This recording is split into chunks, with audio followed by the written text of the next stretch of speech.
देवभूमि प्रणाम दर्शकों, मैं दयाल प्रसाद एक बार फिर आपके सामने आपके समक्ष आया हूं। तो सबसे पहले तो दिल की गहराइयों से आपको प्यार भरा प्रणाम और आपका स्वागत है आपके फेवरेट चैनल देवभूमि मिरर न्यूज चैनल। तो दर्शकों, जैसे कि आपको पता ही है कि मैं हर बार एक खास व्यक्ति से आपकी खास मुलाकात करवाता हूं। तो आज फिर एक बार एक बहुत ही खास व्यक्ति, बहुत ही एक स्ट्रगल से निकले इंसान से आपको मिलवाने आया हूं। तो ज्यादा भूमिका नहीं, बस सीधे सीधे मैं आपको मिलवाता हूं। सर का नाम है सुरेश और वैसे ये किसी परिचय के मोहताज नहीं है। प्रेजेंटली ये भोरज के विधायक। तो नमस्कार सुरेश जी। धन्यवाद, बहुत बहुत आपका स्वागत है हमारे Devbhoomi mirror news channel. Thank Suresh ji, आजकल चुनावी दौर चल रहा है। चुनावी दौर में बड़ी दौड़ भाग रहती है। इस दौड़ भाग में आपने हमारे लिए समय दिया, पहले तो इसके लिए शुक्रिया। अब मैं थोड़ा सा पीछे लौटना चाहूंगा। वैसे कई बार मेरी कोशिश रही कि मैं आपसे रूबरू हो पाता, लेकिन कुछ कारण थे जिससे मैं नहीं मिल पाया आपसे। तो चलिए, आज देर आए तो दुरुस्त आए, आज आपसे मुलाकात हो रही है। सिर्फ जितना मैंने आपके बारे में सुना है और देखा है कि आपका जो राजनीतिक जीवन है बड़ा, जिसको कहते हैं स्ट्रगल वाला रहा। बहुत स्ट्रगल देखिए आप। पिछले जो 3 या 4 चुनाव जो भी है, मेरे ख्याल से शायद आपका चौथा चुनाव था जी, चौथा। पिछले 3 चुनावों में आप बहुत मामूली अंतर से हारे और देखिए सरकार ने फिर भी इन पर विश्वास रखा और लगातार इन्हें बनाए रखा। तो वो जो इससे पहले का पीरियड था, उस पीरियड में आप कैसा महसूस करते हैं? देखिए, आपने बहुत अच्छा प्रश्न पूछा कि लंबा संघर्ष मेरा राजनीति में रहा और बड़े लंबे संघर्ष के बाद मुझे सफलता मिली जी। और अक्सर जो साधारण परिवारों से राजनीति में आते हैं, जी जी, जिनके पीछे कोई राजनीतिक कोई पृष्ठभूमि नहीं होती, तो उनके साथ अमूमन ऐसा होता है। और मेरा जो कार्य क्षेत्र है, मेरा जो विधानसभा क्षेत्र है, उसकी जो परिस्थिति है वो भी इसके लिए काफ़ी ज़्यादा जिम्मेवार है, क्योंकि जिस विधानसभा क्षेत्र से मैं कार्य कर रहा हूँ, वो विधानसभा क्षेत्र बहुत दिग्गज नेताओं की कार्य है। मिनिस्टर भी हुए, वहाँ से मिनिस्टर भी रहे और वहाँ से मुख्यमंत्री भी रहे प्रेम कुमार धूमल जी, और वहाँ से केंद्रीय मंत्री अनुराग ठाकुर। तो स्वाभाविक है कि ऐसे विधानसभा क्षेत्र में एक साधारण परिवार के व्यक्ति को अगर राजनीति में पदार्पण करना है तो फिर संघर्ष तो लंबा हो जाता है। तो वही मेरे साथ हुआ है और मेरी पार्टी ने मेरे ऊपर बहुत भरोसा किया। मुझे पहली बार थी वो 2002 तो, और मैं बहुत कम अंतर से चुनाव जीता। वो बहुत कम रहा था हमेशा। हाँ, उसके बाद फिर मैं संघर्ष करता रहा। 2007 में फिर मेरी पार्टी ने टिकट दिया, तो और उस वक्त की विकट परिस्थितियों के होते हुए फिर मैं चुनाव हार गया।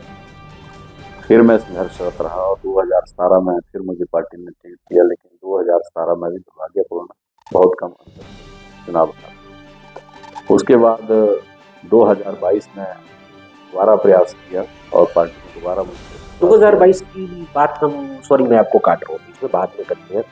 सर, ये जो पिछले 3 इलेक्शंस की आपने बात की जिनमें आप हारे, लगातार तीसरी हार ने कहीं आपके मनोबल को तोड़ा? कहीं ऐसा नहीं लगा होगा आपको कि यार बहुत हो गया, छोड़ो राजनीति? कभी ऐसा लगा? नहीं, ऐसा नहीं लगा, क्योंकि राजनीति में हम किसी उद्देश्य से नहीं आए थे। मात्र राजनीति ही उद्देश्य था और लोगों की सेवा ही उद्देश्य था। सेवा उद्देश्य। तो सेवा, जब चुनाव भी हार गए तो सेवा करते रहते थे जी। और जब हमने इसको अपना एक व्यवसाय बना लिया, एक अपना कार्य बना लिया कि हमने करना यही है, तो फिर निराश होने वाली बात नहीं। तो उसी कार्य में लगे रहे, और वैसा भी नहीं था कि पार्टी अगर टिकट नहीं देती तब भी उसी कार्य में लगे रहते। लेकिन पार्टी ने भी मेरे ऊपर भरोसा किया, क्योंकि मेरा जो पिछला रिकॉर्ड था वो भी अच्छा था, और भगवान की कृपा से और आप सब लोगों की कृपा से हमने भी अपने आप को अच्छा रखा, कोई बेदाग रखा। और कहीं ना कहीं कहा जा सकता है कि आपने असफलता को चुनौती भी दिया और अपना दुगने जोश से आप 2022 का चुनाव लड़ने उतरे। फिर जब 2022 में, देखिए 2022 की बात में मुझे इसलिए थोड़ा सा विस्तार में जा रहा हूँ कि 2022 में जब चर्चा होती थी भुवन क्षेत्र की, तो उस समय लोग, मैंने खुद अपने आपको कई लोगों से बातचीत की थी, तो पर्सनली मैं आपको बता रहा हूँ कि लोग कहते थे यार सुरेश भाई को मौका देना ही देना चाहिए, जो मर्जी होता है। वो जनता का आपके प्रति इतना प्यार था, वो मतलब बहुत कम लोगों को नसीब होता है। खैर, 2022 के चुनावों में क्या क्या अनुभव रहा?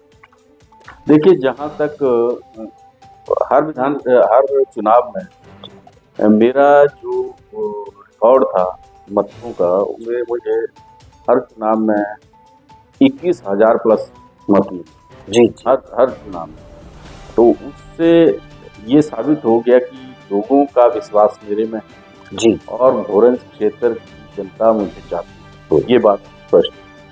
और उसी के चलते जो पार्टियों के अंदर जो सर्वे होता या फिर कोई भी आकलन किया जाता है, उसके आधार पर मेरी पार्टी ये जान चुकी थी कि इस विधानसभा क्षेत्र से यही व्यक्ति जो है वो जीत सकता है, सफल हो सकता है। और उसी उम्मीद से उन्होंने मुझे टिकट दिया, और मैंने निरंतर प्रयास किया, लगातार मैं संघर्षरत रहा, और लोगों के मन में ये बिल्कुल सही ये था कि हमने एक बार मौका देना, और मौका वो उन्होंने दिया।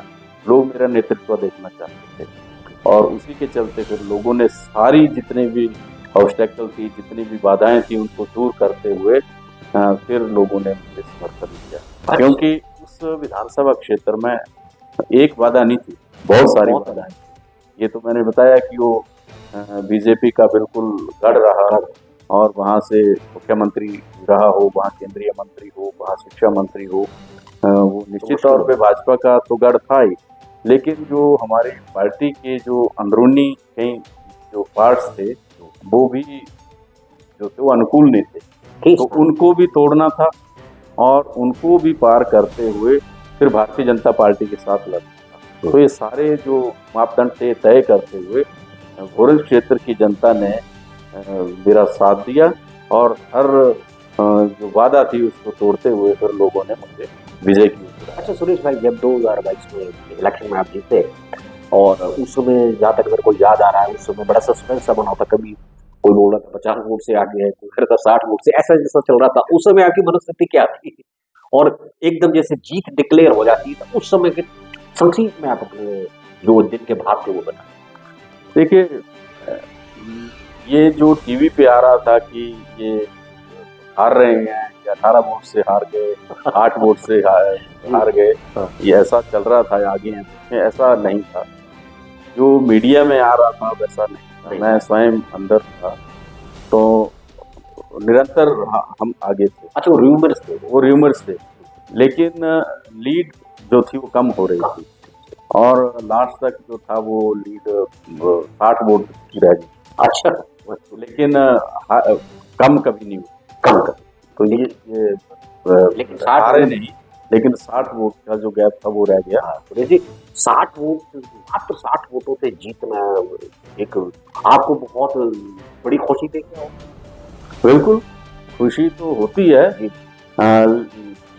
60 वोट हो या 60,000 हो, जीत एक वोट से है, बाकी लीड है।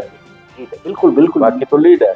तो लीड ये जो है वो 1 वोट से हो, चाहे 10 वोट से हो, चाहे 100 वोट से, चाहे 1000 से हो, चाहे 2000 से हो। अच्छा सुरेश भाई, चलिए अब आप पास्ट की बातें छोड़कर फटाफट यहाँ पर आते हैं आज के समय में। जैसे कि कभी आपको लगा था कि हमीरपुर की सीट के चुनाव इतनी जल्दी आ गए?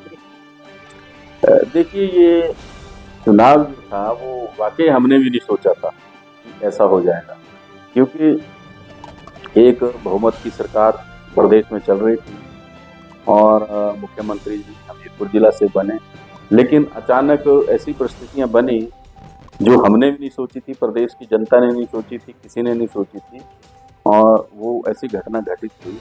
तो आश्चर्य तो हमें भी हुआ कि ये बड़ा दुरुस्त हो तो गया। इस समय आपको क्या लग रहा है? वोटिंग डे बहुत नजदीक आने वाला है, तो उस समय आपको क्या लग रहा है कि हमारे प्रत्याशी जो आपके मतलब कांग्रेस के प्रत्याशी हैं वो विजयी होंगे? निश्चित तौर पर हमारे जो 3 विधानसभाओं में जो उपचुनाव हो रहे हैं, ये तीनों विधानसभाओं में हम जीतेंगे और प्रदेश की जनता जो है वो कांग्रेस पार्टी के नेतृत्व को मजबूत करना चाहती है, सुखविंदर सिंह सुक्खू के नेतृत्व को मजबूत करना चाहती है। इससे पहले भी जो 6 चुनाव हुए, उन 6 उपचुनावों में भी 4 हमने जीते और 2 में हम थोड़े अंतर से रह गए। लेकिन उन विधानसभा क्षेत्रों में भी जनता वहाँ की कांग्रेस को जिताना चाहती है। ये हमारे थोड़ी सी जो प्रबंधन था वो उसमें कमी रही, लेकिन जनता की तरफ से कमी नहीं रही। तो वहाँ भी लोग हमें जिताना चाहते थे और इन 3 विधानसभाओं में भी कांग्रेस पार्टी के उम्मीदवारों को जिताना चाहते थे। और सर चलते चलते एक चीज और याद आ रही है, मुख्यमंत्री सुक्खू भाई से आपके बहुत अच्छे संबंध रहे शुरू से, तो आपके कार्य, आपका जो क्षेत्र है बहुत तरक्की कर रहा है। देखिए, मेरे मुख्यमंत्री जी के साथ संबंध हैं, हमारे बचपन के संबंध हैं उनके साथ, और राजनीतिक नहीं है, राजनीतिक है जब वो ऐसा भी आभास नहीं था कि वो भी राजनीति में आएंगे और मैं भी राजनीति में, उस वक्त के हमारे संबंध हैं। तो अब वो मुख्यमंत्री होंगे, हम विधायक हुए, लेकिन जहाँ तक डेवलपमेंट की बात है तो पूरे हिमाचल प्रदेश में वो एक जैसा विकास करते हैं।